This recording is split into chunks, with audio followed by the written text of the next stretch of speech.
اس کے لیے محنت اور جستجو کو لازم قرار دیا گیا ہے۔ انسان کا رزق اس کے اپنے اندر موجود ہے، یعنی اس کی اپنی عقل، سوچ، قابلیت، صلاحیتوں اور عمل پر منحصر ہے کہ کیسے وہ اپنی عطا کردہ صلاحیتوں کو پہچانتا ہے اور اس کی قدروں میں وقت کے گزرنے کے ساتھ اضافہ کرتا ہے اور اپنی قابلیت کو بروئے کار لاتے ہوئے اپنے لیے رزق کے دروازے کھولتا ہے۔ ہمیں ہمیشہ یاد رکھنا چاہیے کہ اللہ تعالیٰ نے ہر عمل کے ہونے اور مقصد یا منزل حاصل ہونے کا ایک وقت مقرر کیا ہے۔ اس وقت سے پہلے آپ جتنی بھی ایڑی چوٹی کا زور لگا لیں، آپ کو کبھی اس مقصد میں کامیابی حاصل نہ ہوگی اور نہ ہی اس مقرر کردہ سے زیادہ یا کم حاصل ہوگا۔ لیکن چونکہ ہم انسان ہیں اور اپنے ایمان کی کمزوری کی وجہ سے مایوسی کا شکار جلد ہو جاتے ہیں اور اپنی قسمت، وقت و حالات کو کوسنا شروع کر دیتے ہیں اور اسی نا امیدی میں دل چھوڑ کر اس مقام پر بیٹھ جاتے ہیں جس سے آگے کامیابی ملنی ہوتی ہے، اور یہی نہیں بلکہ اکثر و بیشتر انتہائی قدم اٹھانے سے بھی باز نہیں آتے۔ اس کائنات کی کوئی بھی مخلوق بھوکی نہیں سوتی سوائے انسان کے، جس کی بھوک کبھی ختم نہیں ہوتی، کیونکہ انسان بنیادی طور پر لالچی ہے۔ اس میں حرص، بغض اور کینہ پروری بھری ہوئی ہے، غاصب ہے، دوسروں کے حقوق چھیننے والا اور ظلم کرنے والا ہے اور دوسروں کی اپنے معمولی فائدے کے لیے عزتیں پامال کرنے والا ہے۔ یہ انسان اپنا پیٹ تو بھر لیتا ہے، آنے والے وقت کے لیے ذخیرہ تو کر لیتا ہے، لیکن اپنے ارد گرد اپنے ہمسایوں میں نظر ڈالنا بھول جاتا ہے۔ وہ بھول جاتا ہے کہ اس کے اس عمل کا اس کو جواب دینا ہوگا، کیونکہ حقوق العباد میں ہی حقوق اللہ ہے۔ آج ہم اللہ کی مخلوق کا خیال کریں گے تو کل کو اللہ تعالی ہمارا خیال کریں گے۔ وہ مال جو خدا کی راہ میں خرچ کیا جائے باعث اطمینان ثابت ہوتا ہے۔ ہم دوسروں کا سوچتے ہیں، ان کے لیے آسانیاں بانٹتے ہیں تو اللہ تعالیٰ غیب سے ہماری مدد کرتے ہیں، اور وہ کوئی بھی چیز جو بانٹی جائے، چاہے رزق ہو یا علم، کبھی کم نہیں ہوتا بلکہ بڑھتا چلا جاتا ہے۔ یہ کہہ دینا کہ کسی کی مدد صرف پیسوں سے ہی کی جا سکتی ہے، ایسا ہرگز نہیں ہے۔ خدمت کر کے بھی انسانیت کا حق ادا کیا جا سکتا ہے۔ کسی بیمار کی تیمہ داری کر دی جائے، کسی کو مسکرا کر دیکھ لینا، اس کے دل کا دکھ سن لینا بھی عبادت تصور کیا جاتا ہے۔ ہم اپنے ارد گرد نظر دوڑائیں تو بہت سارے ایسے لوگ نظر آئیں گے جن کو ہماری ضرورت ہے، ان کو اپنا وقت دے کر ہم دعائیں حاصل کر سکتے ہیں۔ دوسروں کی تکلیف کو اپنی تکلیف سمجھ کر ان کے کام آ کر ہم اپنی آخرت سنوار سکتے ہیں۔ اگر ہم ان چھوٹی چھوٹی باتوں کا خیال کر لیں تو ہم اپنی زندگی کو خوشیوں اور اطمینان سے بھر سکتے ہیں۔ واصف علی واصف فرماتے ہیں کہ سکون حاصل کرنے کا آسان طریقہ یہ ہے کہ انسان سکون کے حصول کی تمنا چھوڑ کر دوسروں کو سکون پہنچانے کی کوشش کرے۔ سکون دینے والے کو ہی سکون ملتا ہے، کسی کا سکون برباد کرنے والا سکون سے محروم رہتا ہے۔ ہمیں زیادہ سے زیادہ حاصل کرنے کا لالچ دل سے نکال کر جو حاصل ہے اس میں خوش ہونے کا ہنر سیکھنا چاہیے، اور بغیر کسی حرص، لالچ اور غرض کے دوسرے لوگوں کے کام آنا چاہیے۔ اسی میں ہماری بھلائی پنہاں ہونے کی علاوہ دل کا سکون موجود ہے۔ کسی کا حق نہیں مارنا چاہیے، کیونکہ اللہ تعالیٰ کی لاٹھی بے آواز ہے۔ ہمیشہ یاد رکھنا چاہیے کہ جو ذات آپ کو نواز سکتی ہے وہ اپنی عنایتیں واپسی بھی لے سکتی ہے۔ ہمیں اپنی زندگی میں قناعت پسندی کا عنصر ضرور ڈالنا چاہیے۔ اس سے نہ صرف ہماری شخصیت میں مضبوطی آئے گی بلکہ ہم ایک پرسکون زندگی گزارنے کے بھی متحمل ہو سکیں گے۔ خوب سے خوب تر حاصل کرنا ایک فطری عمل ہے، لیکن جو ہمیں عنایت کیا گیا ہے اس پر اپنے رب کا شکر گزار ہونا چاہیے اور اس دیے ہوئے میں سے دوسروں کو دینا چاہیے، اور یہ حقیقت نہیں بھولنی چاہیے کہ یہ عطا بھی اسی رب کی جانب سے ہے جس کو ہم اپنے ہر عمل کے لیے جواب دیں ہیں۔ حضرت انس رضی اللہ تعالیٰ عنہ بیان کرتے ہیں، رسول اللہ صلی اللہ علیہ وسلم کے دور میں دو بھائی تھے، ان میں سے ایک نبی صلی اللہ علیہ وسلم کی خدمت میں حاضر ہوتا تھا جبکہ دوسرا کاروبار کیا کرتا تھا۔ کاروبار کرنے والے نے اپنے بھائی کے نبی صلی اللہ علیہ وسلم سے شکایت کی تو آپ صلی اللہ علیہ وسلم نے فرمایا، شاید کہ تمہیں اسی وجہ سے رزق دیا جاتا ہے۔ اللہ تعالیٰ نے رزق کے 16 دروازے مقرر کیے ہیں اور اس کی چابیاں بھی بنائی ہیں۔ جس نے یہ چابیاں حاصل کر لی وہ کبھی تنگ دست نہیں رہے گا۔ پہلا دروازہ نماز ہے، جو لوگ نماز نہیں پڑھتے ان کے رزق سے برکت اٹھا دی جاتی ہے۔ وہ پیسہ ہونے کے باوجود بھی پریشان رہتے ہیں۔ رسول اللہ صلی اللہ علیہ وسلم نے فرمایا جس کی نماز عصر جاتی رہی گویا اس کا گھر بار اور مال لٹ گیا۔ دوسرا دروازہ استغفار ہے۔ جو انسان زیادہ سے زیادہ استغفار کرتا ہے، توبہ کرتا ہے، اس کے رزق میں اضافہ ہوتا جاتا ہے۔ حضرت عبداللہ بن عباس رضی اللہ تعالی عنہ بیان کرتے ہیں کہ رسول اللہ صلی اللہ علیہ وسلم نے فرمایا جس نے استغفار کو لازم کر لیا تو اللہ تعالیٰ اسے ہر غم اور تکلیف سے نجات دے گا اور ہر تنگی سے نکلنے کا راستہ پیدا فرما دے گا۔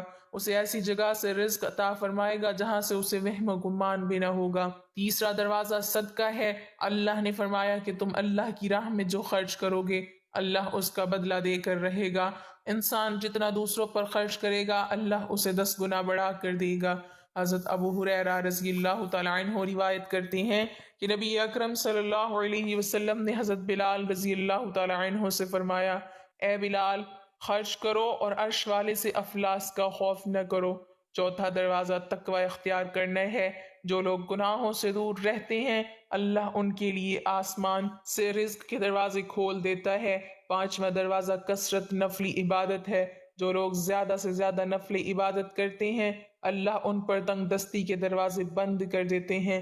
اللہ کہتا ہے اگر تو عبادت میں کثرت نہیں کرے گا تو میں تجھے دنیا کے کاموں میں الجھا دوں گا۔ لوگ سنتوں اور فرض پر ہی توجہ دیتے ہیں، نفل چھوڑ دیتے ہیں جس سے رزق کی کمی ہوتی ہے۔ چھٹا دروازہ حج اور عمرہ کی کثرت کرنا۔ حضرت عبداللہ بن مسعود رضی اللہ تعالیٰ عنہ روایت کرتے ہیں کہ رسول اللہ صلی اللہ علیہ وسلم نے فرمایا پے در پے حج و عمرہ کرو کیونکہ یہ فکر اور گناہوں کو اس طرح دور کر دیتے ہیں جس طرح بھٹی لوہے سونے اور چاندی کے میل کچیل کو دور کر دیتی ہے۔ اور حج مبرور یعنی حج مقبول کا بدلہ صرف جنت ہے۔ ساتواں دروازہ رشتہ داروں کے ساتھ اچھے سلوک سے پیش آنا، ایسے رشتہ داروں سے بھی ملتے رہنا جو آپ سے قطع تعلق ہوں۔ آٹھواں دروازہ کمزوروں کے ساتھ صلہ رحمی کرنا ہے۔ غریبوں کے غم بانٹنا، مشکل میں کام آنا اللہ کو بہت پسند ہے۔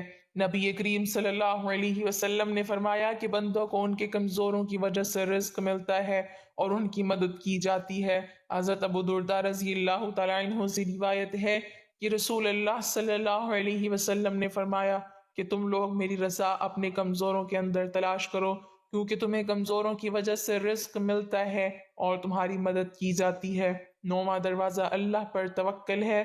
جو شخص یہ یقین رکھے کہ اللہ دے گا تو اسے اللہ ضرور دے گا اور جو شک کرے گا وہ پریشان ہی رہے گا۔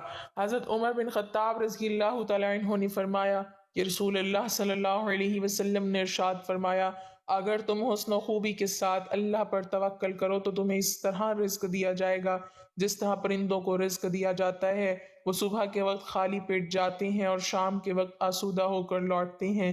10واں دروازہ شکر ادا کرنا ہے۔ اللہ تعالیٰ کا شکر ادا کرنا رزق میں برکت کا ایک بہت بڑا ذریعہ شکر ہے۔ جیسے سورہ ابراہیم میں ارشاد باری تعالیٰ ہے کہ اگر تم شکر کرو گے تو وہ تمہیں اور زیادہ عطا کرے گا اور اگر تم شکر نہیں کرو گے یعنی کفران نعمت کرو گے تو پھر میرا عذاب بہت سخت ہے۔ 11واں دروازہ ہے گھر میں مسکرا کر داخل ہونا۔ مسکرا کر داخل ہونا سنت بھی ہے۔ حدیث میں آتا ہے نبی صلی اللہ علیہ وسلم نے فرمایا اللہ تعالیٰ فرماتا ہے کہ رزق بڑھا دوں گا جو شخص گھر میں داخل ہوا اور مسکرا کر سلام کرے۔ 12واں دروازہ گرا پڑا لقمہ کھا لینا۔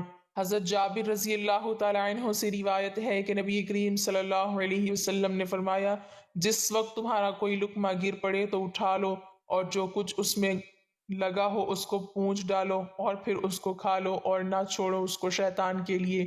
فرمایا جو کھانا کھاتے وقت دسترخوان سے گری ہوئی چیز کو کھا لے ہمیشہ رزق کی فراغی میں رہتے ہیں۔ 13واں دروازہ ہر وقت باوضو رہنا ہے۔ جو شخص ہر وقت نیک نیتی کے ساتھ باوضو رہے تو اس کے رزق میں کمی نہیں ہوتی۔ 14واں دروازہ چاشت کی نماز پڑھنا ہے جس سے رزق میں برکت بڑھتی ہے۔ حدیث میں ہے چاشت کی نماز رزق کو کھینچتی ہے اور تنگ دستی کو دور بھگاتی ہے۔ 15واں دروازہ روزانہ سورہ واقعہ پڑھنا، اس سے رزق بہت بڑھتا ہے۔ 16واں دروازہ ہے اللہ سے دعا مانگنا۔ جو شخص جتنا صدقے دل سے اللہ سے مانگتا ہے اللہ اس کو بہت دیتا ہے۔ رسول اللہ صلی اللہ علیہ وسلم نے ارشاد فرمایا کہ لا حول ولا قوت الا باللہ 99 بیماریوں کی دوا ہے، جس میں سے کم درجے کی بیماری فکر و غم ہے۔ اگر لا حول ولا قوت الا باللہ کے ساتھ لا ملجا ولا منجا من اللہ الا الیہ پڑھ لے تو اللہ تعالیٰ اس سے 70 بلائیں دور فرمائیں گے، جن میں سے سب سے کم درجے کی بلا فقر ہے۔ حضرت عائشہ رضی اللہ تعالی عنہا سے روایت ہے کہ سورۃ النصر کے نزول کے بعد نبی کریم صلی اللہ علیہ وسلم اپنی ہر نماز کے بعد سبحانک اللہم و بحمدک اللہم اغفر لی یہ پڑھا کرتے تھے، اور قرآن پر عمل کرتے ہوئے اپنے رکوع اور سجود میں کثرت سے سبحانک اللہم و بحمدک اللہم اغفر لی پڑھتے تھے۔ نبی کریم صلی اللہ علیہ وسلم نے صرف اسی پر اتفاق نہیں کیا بلکہ کثرت کے ساتھ اللہ تعالیٰ سے استغفار کرتے تھے، ایک مجلس میں 100 مرتبہ اللہ سے استغفار کرتے، حالانکہ اللہ تعالیٰ نے آپ صلی اللہ علیہ وسلم کے اگلے پچھلے تمام گناہوں کو معاف کر دیا تھا اور وہ معصوم عن الخطا تھے۔ حضرت عبداللہ بن عمر رضی اللہ تعالیٰ عنہ فرماتے ہیں کہ میں نے نبی کریم صلی اللہ علیہ وسلم کو ایک ہی مجلس میں 100 مرتبہ استغفر اللہ الذی لا الہ الا هو الحی القیوم واتوب الیہ یہ الفاظ کہتے ہوئے سنا۔ اس سے معلوم ہوتا ہے کہ نبی کریم صلی اللہ علیہ وسلم کس کثرت اور مداومت سے استغفار کیا کرتے تھے۔ حضرت عائشہ رضی اللہ تعالی عنہا سے روایت ہے کہ جب نبی کریم صلی اللہ علیہ وسلم کے وصال کا وقت قریب آیا تو آپ صلی اللہ علیہ وسلم نے اپنی کمر سے ٹیک لگائی ہوئی تھی اور یہ کہہ رہے تھے استغفر اللہ ربی من کل ذنب واتوب الیہ۔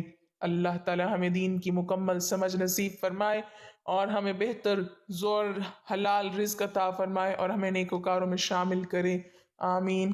ناظرین کمنٹ باکس میں اللہ تعالیٰ کے 99 ناموں میں سے ایک نام ضرور ٹائپ کریں۔